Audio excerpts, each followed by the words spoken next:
Alright boys, what's happening? Welcome back to another Black Ops Cold War video here on the channel. And today we have a highly requested video going through our settings. Now I did have this video scheduled to go out yesterday, but they did release an update which added a new setting, so I had to scrap the video completely and try out the new settings and then come back with another video today. An updated video going through every single setting that I do have applied, as well as the new setting that they added last night in the update, which is your aim response curve type. Now that was a feature on Modern Warfare and Warzone. They did add that in last year and they've added it to Black Ops Cold War. So I'm going to explain all of that very shortly. Make sure you hit like on this video and subscribe to the channel, and I promise you'll get better at CoD if you subscribe to the channel and use these settings right here. That is a guarantee. But let's jump straight into it without further ado. So obviously boys, I am on Xbox One, I'm not on PlayStation or PC, so I don't use a keyboard, I just have the controller. So this is the best settings for controller. Apologies if you are on PC, I have no idea about PC, graphic settings, all of that.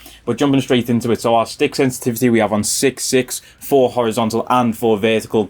Usually I play on a slower sensitivity. I just don't see the need to go like with a high sensitivity, like up into the double digits. I really don't see a need for it. I feel at 6 I can easily snap onto opponents from the side or from behind. I don't need a crazy you know, like spin speed basically. I just don't need that at all, especially with the dead zone and stuff, which we'll get to later. Like 6.6 just works fine for me. Once Warzone comes out, I'll probably drop it a bit lower, maybe to 5.5, maybe 4.4. Last year on Warzone, on Modern Warfare, I was running 4.4 for the whole year, but right now just on regular multiplayer, 6.6 is doing me nice. For the low zoom sensitivity, we have that on 0.9. Now, low zoom is just like your standard guns, your pistols, all the way to assault rifles. That is what your low zoom does. I've dropped that by 1 to 0.9 from 1, just to give me a little bit of a slower sensitivity while I'm aiming down sights. Make sure I can get more accurate while I'm down sights. As for the high zoom, now we leave that on the default, which is 1. Now the high zoom is your snipers or any scope on any weapon that's above 4 times magnification. That is what your high zoom does. I leave that on 1. You know, I'm just used to the default sensitivity with you know, zoomed in sights, so we leave that on the default.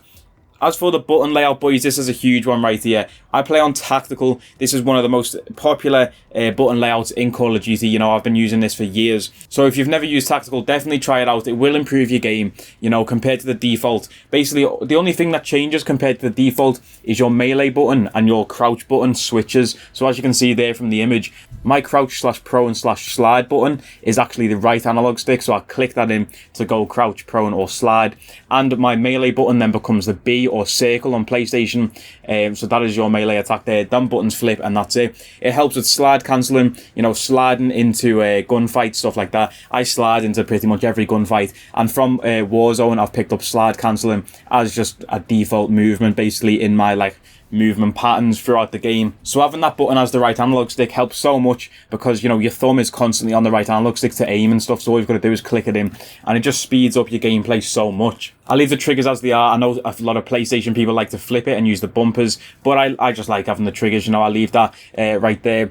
Invert look, I don't know why you'd ever enabled that. Controller vibration, I do have it on enabled. You should probably disable this. I know all the pro players disable this because sometimes vibrations can throw off your aim and stuff, but I just leave it on. It's just a gameplay feature that I do like to have on. Sometimes explosions will go off and it'll let me know where the explosions are, so we do leave that on there. Now boys, this is the massive update that they released last night and the massive new setting that they did add into the controller settings, and that is your aim response curve type. Now what this means is, obviously in this game there is very strong aim assist. If you've not seen Exclusive Ace's video on the aim assist in Black Ops Cold War, make sure you go and check that video out. You know, on day 1 when I jumped into this game, I thought the aim assist was a bit off. You know, I thought there was something about it that's just a bit off.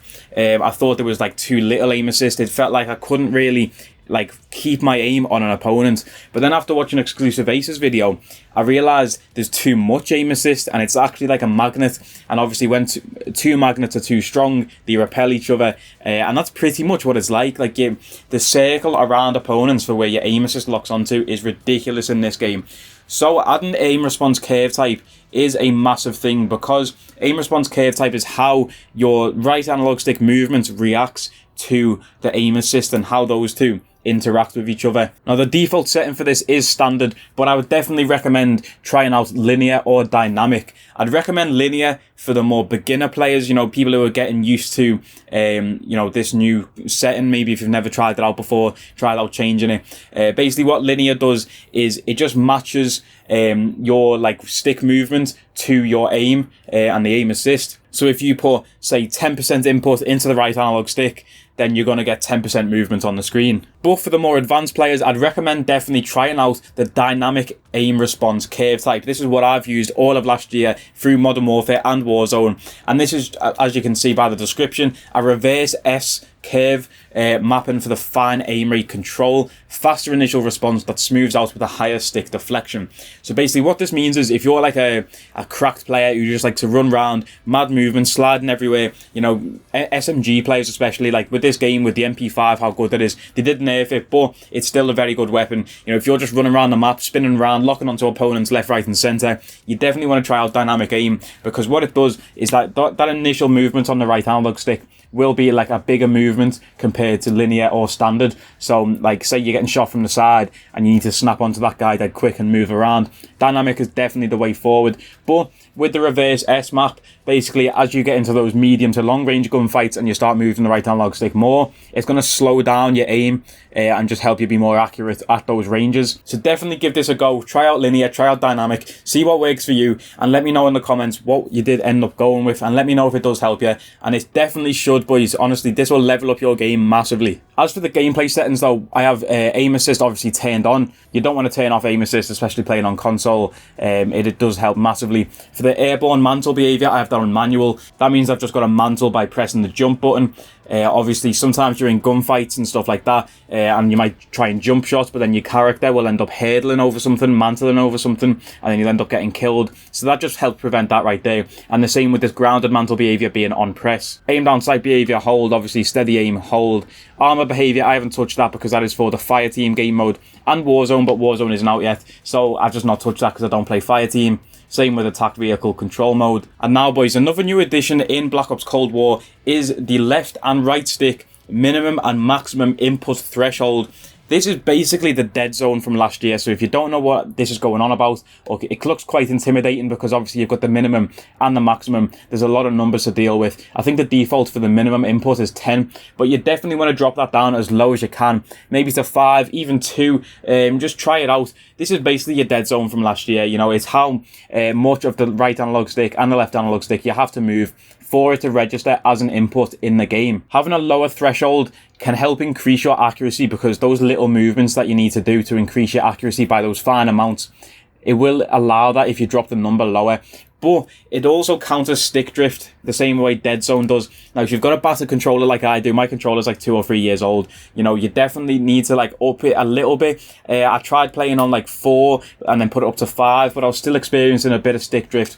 6 seems to be a little sweet spot for me. I get a little bit of stick drift, but nothing major, so I like to keep it on 6 for both the left and the right analog stick. Definitely lower your minimum stick input, and you know, you will see improvements to your accuracy and your aim. Also, move forward and sprint, I have that disabled. Sprint behavior toggled. Sprint cancels reload, I have that disabled. You might want to enable that. I know in the alpha and the beta for Black Ops Cold War there was sort of like an exploit with sniper reload cancelling with the sprint, so if you want that on, make sure you turn that on. I just leave that turned off. Parachute auto deploy, I have that enabled. You know, I've not touched the parachute stuff yet. Again, like I say, Warzone isn't out. Equipment behavior, I have that on hold. Definitely don't recommend toggle for that. I definitely do recommend hold.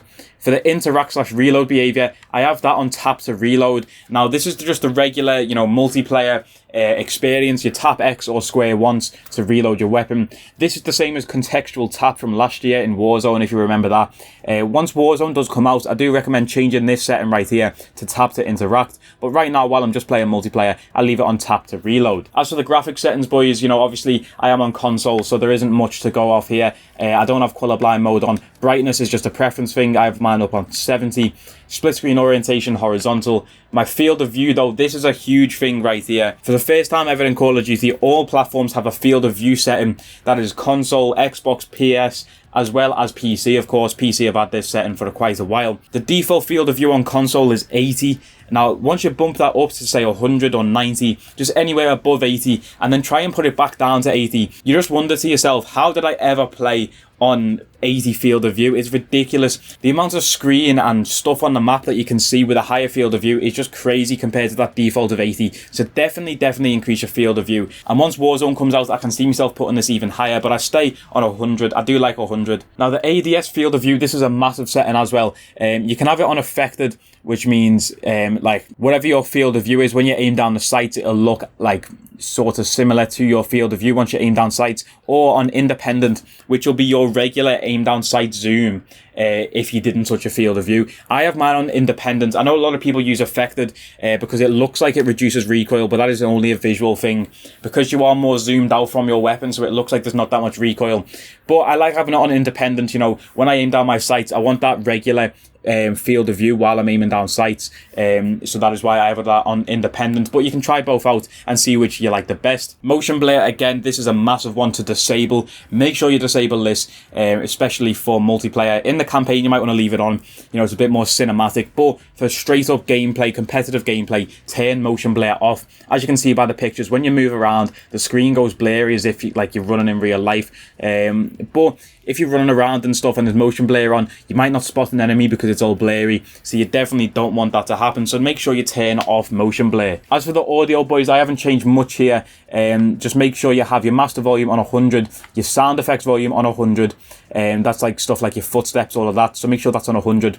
Music volume I have on 100. I like the music in this game, so I've just not turned that down. Dialogue and cinematics, I've put that down to 60. You know, you don't want to be in a gunfight or listening for footsteps and you hear enemy UAV inbound, and then you just can't hear the footsteps and you don't know where the enemy is. So make sure you turn down dialogue volume. You can put it even lower if you want. For the audio preset, I have that on high boost. I believe the default is Treyarch Mix, but high boost helps me hear footsteps a lot better. You know, definitely try out high boost as your audio preset to hear footsteps a lot better, and let me know in the comments if it does help you, because it should do. And yeah, so hit marker sound effect, I have that on. I don't know why you'd ever turn that off. And then the voice chat stuff, I haven't touched any of that. But getting into the interface settings, I have subtitles on. That's just a preference thing. I just like having subtitles, everything I do, you know, Netflix, anything I do, I like having subtitles on. Crosshairs and hit markers shown, damage hit markers shown. I don't know why you'd ever turn that off. Again, you know, you are quite a strange man if you turn that off. For ally health bars, I have that turned off. I have ally health bars hidden. Now, it might be a good idea to leave that on because you can see when your teammates are damaged and then know where enemies are, because obviously they're getting shot at. Your teammates are getting shot at. But I just like having it turned off because sometimes if you and your teammates are like close to each other, next to each other, you don't want their health bar popping up in your screen, getting in the way of you seeing an enemy maybe, because it flashes up in your face and it's a big blue bar. You know, I just have that turned off. I also have enemy health bars turned off. Now, I just don't like having the health bar on. I'm not sure what CoD it was that they introduced the health bar, like above the player name. I just don't like it. It feels like a proper arcade game, like I'm playing Skyrim against the final boss or something in a boss battle. So I have that turned off on multiplayer. I just prefer the game that way, you know, having it turned off. That's what I've been used to all my life. So I've just turned that off. Player name, though, I have that on show full name. You know, this can help with spotting enemies compared to just the red dot. You know, if someone's got a big long name like Flying Seagull, as it says there, you can spot that a lot easier than just a red dot on its own. Compass and damage numbers I have on shown. For zombie names and health bars, I do leave that turned on in zombies because zombies is more of like an arcade game, so I do like to see the health on zombies. That is just a preference thing yet again. And finally, boys, in the account and network settings, last but not least, we have crossplay, and we set that to disabled. This just means that when you go into multiplayer games, you won't come up against anyone who's on PC or on PlayStation, and I just feel like that gives it a more fair feel to the game. You know, you're not coming up against people on separate consoles, especially with PC. You know, PC players seem to be a lot more cracked than console players, so I just like having that disabled. You know, I feel like it's more fair. And it doesn't give anyone a competitive advantage over each other. But that is going to be it for the settings, boys. Make sure you do try out these settings. You know, it will improve your game massively. I can guarantee that. So make sure you subscribe for more videos in the future with notifications on, because you won't want to miss an upload. We've got a lot of content coming over the course of Black Ops Cold War. And yeah, man, that is going to be it for this video. I will catch you in the next one, boys. Take it easy.